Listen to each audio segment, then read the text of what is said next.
Boa noite, bom dia, boa tarde, dependendo da hora que você vai ouvir esse áudio.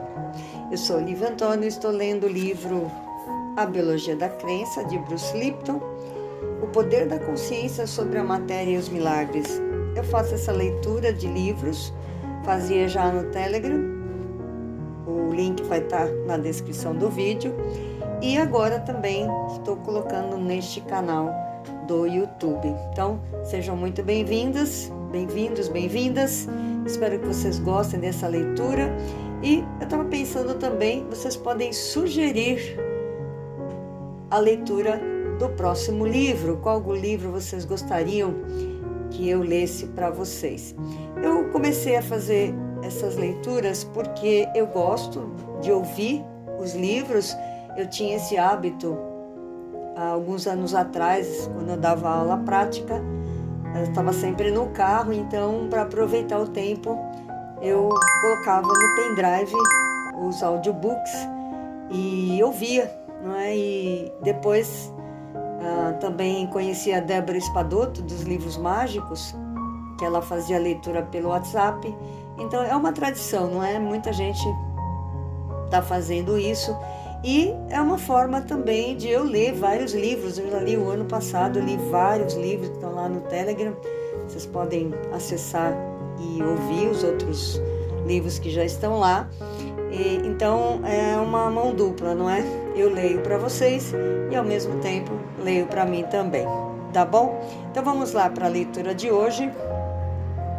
O mapeamento dos canais dessas redes de informação mostra o perigo dos medicamentos farmacêuticos.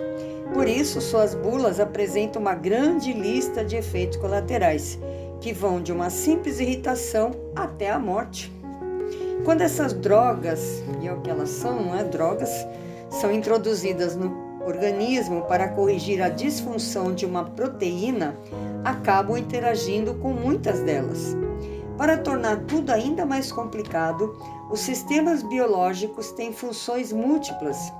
Os mesmos sinais ou moléculas de proteína podem ser usados simultaneamente em diversos órgãos e tecidos, resultando em funções comportamentais as mais diversas. Por exemplo, um medicamento indicado para corrigir uma disfunção em um fluxo de comunicação do coração cai na corrente sanguínea e se espalha pelo corpo todo. Com isso, pode acabar interferindo em funções do sistema nervoso, caso o cérebro utilize componentes desse mesmo fluxo de comunicação.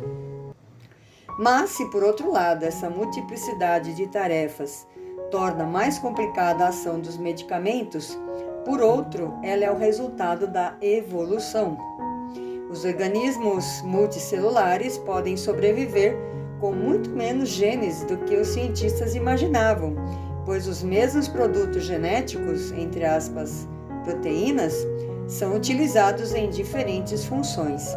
É mais ou menos o que fazemos ao utilizar as 23 letras do alfabeto para construir qualquer palavra em nossa língua. Em minha pesquisa sobre as células dos vasos sanguíneos, descobri logo no início os limites impostos por essas ligações de funções múltiplas. A histamina é um componente químico importante para o corpo, pois ela estimula a reação das células ao estresse. Quando está presente no sangue que alimenta os braços e pernas, os sinais de estresse fazem com que os poros das paredes dos vasos sanguíneos se abram. A abertura desses buracos é o primeiro passo para uma reação inflamatória. No entanto, se a histamina for aplicada nos vasos cerebrais, o mesmo sinal aumentará o fluxo de nutrição dos neurônios, aumentando seu crescimento e melhorando suas funções específicas.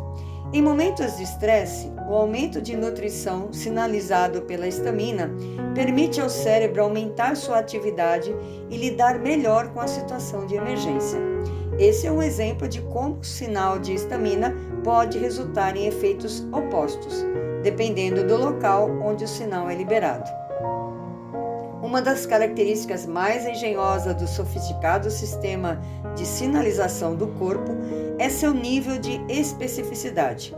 Se alguém tem uma brotoeja no braço, por exemplo, A coceira irritante que sente é o resultado da liberação da histamina, a molécula sinalizadora que ativa a resposta inflamatória ao alergênico da brotoeja. Mas como não há necessidade de fazer o corpo inteiro coçar, a histamina somente é liberada no local da brotoeja. E o mesmo ocorre com alguém que passe por uma situação estressante. A liberação de histamina dentro do cérebro faz com que haja um aumento do fluxo sanguíneo no tecido nervoso, acelerando o processamento neurológico necessário à sobrevivência. Mas essa liberação de histamina no cérebro pode lidar com situações de estresse, é controlada e não chega a causar uma resposta inflamatória em outras partes do corpo. Assim, a histamina é utilizada apenas onde é e quando é necessária.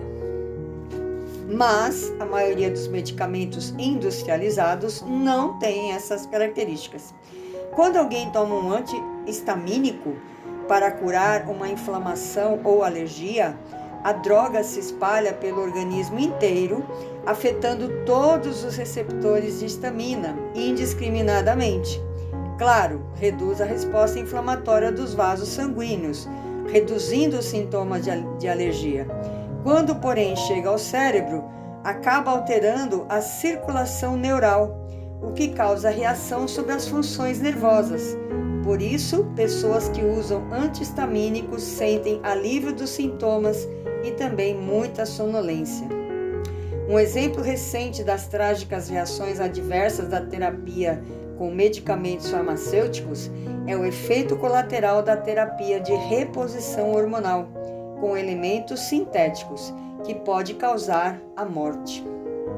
A função mais conhecida do estrógeno está associada ao sistema reprodutor feminino. No entanto, estudos sobre a distribuição dos receptores de estrógeno no corpo revelam que ele, abre parênteses, e suas moléculas sinalizadoras complementares, fecha parênteses, desempenham um papel importante nas funções normais dos vasos sanguíneos, do coração e do cérebro. Os médicos costumam prescrever estrógeno sintético para o alívio de sintomas da menopausa, quando os órgãos reprodutores reduzem suas funções. No entanto, a droga não atinge somente os tecidos desses órgãos, mas também acaba afetando os receptores do coração, dos vasos sanguíneos e do sistema nervoso. Isso pode causar doenças cardiovasculares e disfunções neurais, como derrame cerebral. Os efeitos adversos de medicamentos desse tipo ainda são a principal causa da morte iatrogênica, ou seja, causada por tratamento médico. Segundo estimativas conservadoras publicadas no periódico Journal of the American Medical Association, doenças iatrogênicas são as terceiras maiores causadoras de morte nos Estados Unidos. Mais de 120 mil pessoas morrem por ano devido aos efeitos adversos de medicamentos prescritos por médicos. Deus nos livre dessa morte. No entanto, um estudo realizado recentemente mostra resultados ainda mais impressionantes. Aquele estudo foi de 2000. Agora, em 2003, indica que as doenças iatrogênicas são a causa principal de mortes no país. Mais de 300 mil pessoas morrem todos os anos devido a remédios receitados. São estatísticas assustadoras, especialmente porque estão relacionadas aos profissionais da cura. Hoje em dia, os médicos não são mais profissionais da cura, eles são profissionais receitadores de remédio, infelizmente. Né? A medicina hoje se tornou simplesmente uma emissora de remédios. Né? Eu não sei vocês, mas quando eu vou ao médico, eles não examinam praticamente, eles logo pedem um exame e receitam remédios. Tudo bem que eu já ouvi médico dizer que os pacientes chegam pedindo remédios, né? Então, se não receita também é um problema, porque já está todo mundo mais do que viciado nos remédios, né? Mas é doloroso, é lamentável essa estatística, muito preocupante.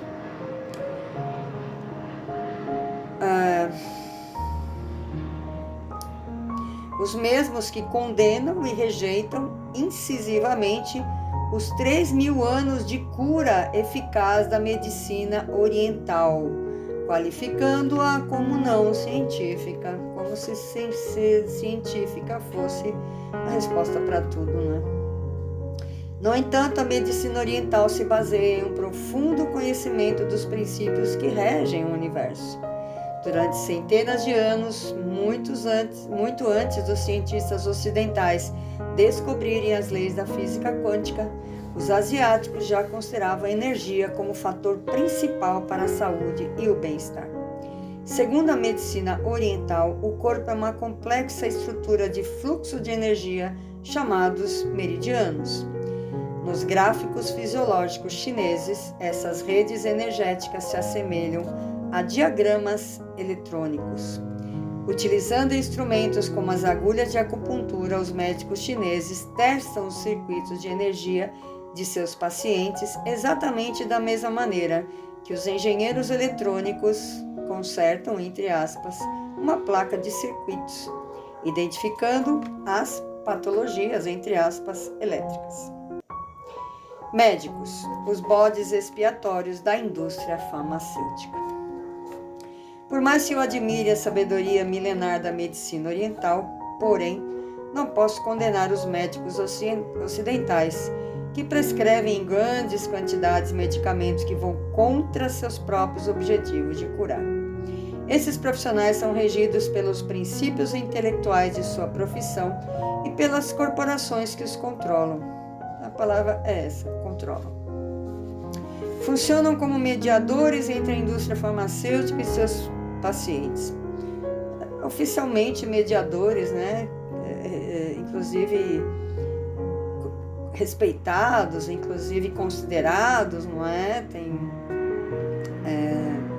Eles têm uma fama, não é? Tem uma posição, na verdade, de doutores, não é? Que podem falar sobre cura, sobre medicina, não é? Então eles são realmente essa ponte, não é? Entre as indústrias farmacêuticas e os pacientes. Suas habilidades de cura têm como base uma educação arcaica newtoniana, que os ensina que o universo é constituído apenas de matéria física. Infelizmente, essa teoria foi desbancada 75 anos atrás, quando os físicos adotaram oficialmente a mecânica quântica e reconheceram que o universo é constituído de energia. Mas em seus cursos de graduação, pós-graduação e doutorado, os médicos continuam recebendo informações e instruções sobre os produtos farmacêuticos por intermédio dos representantes da indústria farmacêutica. Dr. Lai Ribeiro, uma curiosidade, Dr. Lai Ribeiro é um grande médico, neurologista, reconhecido no mundo inteiro, escritor de muitos livros, palestrante, e ele diz o seguinte, nutrólogo inclusive, ele diz o seguinte, que não há no curso de medicina o conhecimento da nutrição. O curso de nutrição parece que é um semestre apenas, eles têm muito pouco conhecimento sobre os alimentos, sobre como um alimento faz, o que ele faz no corpo, como funciona. E o pai da medicina, ele diz, né, seja o alimento o seu remédio e o seu remédio o alimento. Então, eles são totalmente afastados, não é? Separados do princípio da medicina, que é curar, não é? Hoje não se cura, a medicina não cura. Inclusive os médicos não acreditam na cura, de tão doutrinados que eles estão pelas indústrias farmacêuticas, não é? E são realmente comprados, né? São mantidos pelos representantes da indústria farmacêutica. Pesquisem sobre isso, o que as indústrias farmacêuticas fazem para os médicos, como é que eles manipulam, como é que eles dirigem, não é? Como é que eles enfim, dominam os médicos. A função desses profissionais é vender seus produtos e atualizar, entre parênteses, os médicos sobre a eficácia das novas drogas. Os cursos, entre parênteses, que recebem gratuitamente em suas empresas, têm como objetivo persuadir os profissionais da área médica a empurrar, entre aspas, os medicamentos.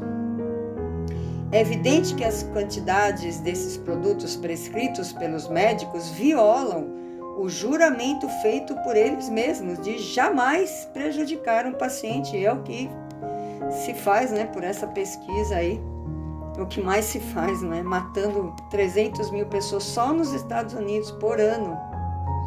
Depois disseram que era o Covid que estava matando, deixa pra lá.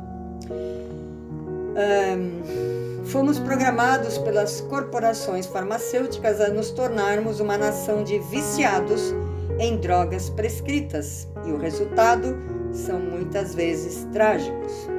É preciso parar, repensar nossos conceitos e incorporar as descobertas da física quântica à biomedicina para criar um sistema novo e mais saudável de cura que esteja de acordo com as leis da natureza.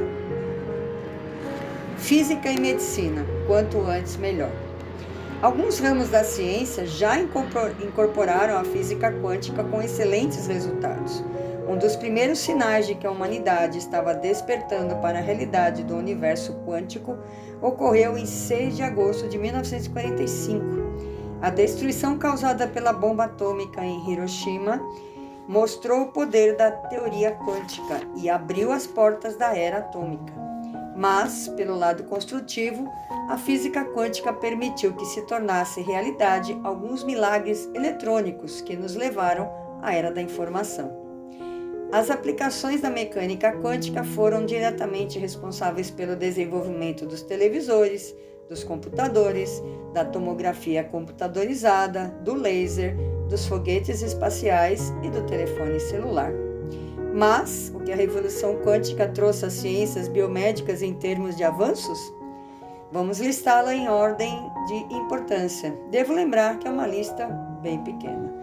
Embora eu enfatize a necessidade de aplicarmos os princípios da mecânica quântica à biociência, isso não quer dizer que a medicina deva simplesmente ignorar os princípios de Isaac Newton. As novas leis quânticas não contradizem ou refutam os princípios da física clássica. Os planetas ainda seguem as rotas descritas pela matemática de Newton. A diferença entre as duas concepções da física é que a mecânica quântica se aplica mais especificamente às esferas molecular e atômica, enquanto as leis newtonianas exploram níveis mais altos de organização, como sistemas orgânicos, indivíduos e populações. O surgimento de uma doença como o câncer, por exemplo, pode se manifestar em nível macro quando se pode ver e sentir um tumor. No entanto, o processo que deu início a esse câncer se iniciou em nível molecular dentro das células progenitoras. Na verdade, a maioria das disfunções biológicas, com exceção de ferimentos e trauma físico, começa em nível celular, mas nas moléculas e íons. Daí a necessidade de a biologia integrar os princípios newtonianos e os quânticos. Por sorte, alguns biólogos revolucionários já defendem essa união. Há 40 anos, o renomado fisiologista Albert Schweitzer, nome difícil de ler, ganhador do Prêmio Nobel, publicou um livro chamado Introdução à Biologia Submolecular, em 1960. O material demonstrava um esforço digno e nobre de educar a comunidade científica sobre a importância da física quântica nos sistemas biológicos. Mas, infelizmente, seus colegas consideraram o livro como um conjunto de fantasias de um homem senil e lamentaram a perda de um colega tão brilhante, perda entre aspas, de um colega tão brilhante. A maioria dos biólogos ainda não reconheceu a importância do material de George, mas as pesquisas sugerem que cedo ou tarde eles terão de aceitá-lo, diante das evidências que surgem a todo momento, desbancando antigos paradigmas materialistas. Lembra-se de que mencionei que os movimentos das proteínas são a base da vida? Os cientistas tentaram prever esses movimentos usando os princípios da física newtoniana, mas não obtiveram sucesso. Você já pode imaginar o motivo? Em 2000, um artigo de V. Pofriristic e L. Goodman, publicado no periódico Nature, revelou que as leis da física quântica e não as de Newton controlam os movimentos moleculares que geram a vida. Isso em 2001.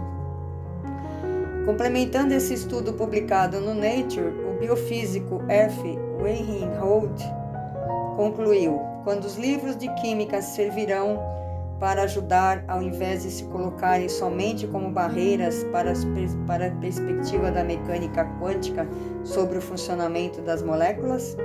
Quais são as forças que fazem com que as moléculas se movimentem e adotem formatos tão complexos? Não procure as respostas em um livro de química orgânica. A química orgânica oferece base mecânica para a biomedicina, mas como observa Weinhold, esse ramo da ciência está tão defasado que seus livros sequer mencionam a mecânica quântica. Os pesquisadores de medicina convencional não compreendem os mecanismos moleculares que são a base da vida. Centenas de estudos científicos realizados nos últimos 50 anos revelam que forças invisíveis do espectro eletromagnético têm grande impacto sobre o funcionamento da biologia. Essas energias englobam as micro-ondas, as frequências de rádio, as cores visíveis, as baixas frequências, as frequências acústicas e até mesmo uma nova forma de força chamada energia escalar. Frequências e padrões específicos de radiação eletromagnética regulam o DNA, o RNA, a síntese de proteínas, alteram a função e o formato das proteínas, controlam os genes, a divisão das células, sua diferenciação, a morfogênese, abre parênteses, processo pelo qual as células se agrupam formando órgãos e tecidos, fecha parênteses, a secreção hormonal, o crescimento e as funções nervosas. Cada uma dessas atividades celulares tem um comportamento específico que contribui para o desenvolvimento da vida. Embora esses estudos tenham sido publicados em alguns dos periódicos biomédicos mais respeitados, suas descobertas revolucionárias ainda não foram incorporadas ao currículo das escolas de medicina. Um importante estudo realizado há 40 anos pelo biofísico da Universidade de Oxford, C.W.F. McClare, calcula e compara a eficiência da transferência de informações entre sinais de energia e sinais químicos nos sistemas biológicos. Sua pesquisa chamada Repercussão na Bioenergética, publicada em Annals of the New York Academy of Science, revela que os mecanismos de sinalização energética, como as frequências eletromagnéticas, são centenas de vezes mais eficazes na transmissão de informações ambientais que os sinais físicos, como hormônios, neurotransmissores, fatores de crescimento, etc. McClare, 1974. Mas não é de se surpreender que os sinais de energia sejam mais eficientes. Nas moléculas físicas, a informação a ser transportada é ligada diretamente à energia disponível de uma molécula. No entanto, a reação química empregada para transferir essa informação é acompanhada de uma grande perda de energia devido ao calor gerado pelo rompimento das ligações químicas. Como a ligação termoquímica desperdiça a maior parte da energia da molécula, a pequena quantidade que permanece limita o montante de informação que pode ser transferida como sinal. Sabemos que os organismos vivos precisam receber e interpretar os sinais do ambiente para se manter vivos. Na verdade, a sobrevivência está diretamente vinculada à velocidade e à eficiência de transferência de sinais. A velocidade dos sinais de energia eletromagnética é de cerca de 300 km por segundo, enquanto a velocidade dos elementos químicos difusíveis é menor que 1 centímetro por segundo. Meu Deus! Os sinais de energia são 100 vezes mais eficazes e infinitamente mais rápidos que os sinais químicos físicos. Que tipo de sinal você acha que seu corpo, com uma comunidade de trilhões de células, prefere? Faça os cálculos. A leitura ficou um pouco grande hoje, mas eu quis ler os 2 tópicos também, senão ia ficar muito pequeno, não é? E também fiz o comentário. É um assunto bastante importante, não é? É um assunto que eu costumo falar bastante, porque a medicina tradicional, a medicina ocidental, ela desconsidera completamente a alma, os sentimentos, e agora, com esse conhecimento, até a própria biologia das células, né? Então, é importante que esse conhecimento chegue a muita gente, para que as pessoas deixem de ser vítimas dos efeitos colaterais dos remédios. Eu sei de gente que toma 15, 20 remédios por dia, porque vai tomando um, daí você toma o outro para combater o sintoma indesejável do primeiro, daí já tem o terceiro que combate os outros 2 e assim vai indo, e a pessoa anda com uma farmácia ambulante. É muito preocupante isso, e as pessoas acham normal. O que é pior de tudo, as pessoas acham normal, natural ser assim. E de natural não tem nada.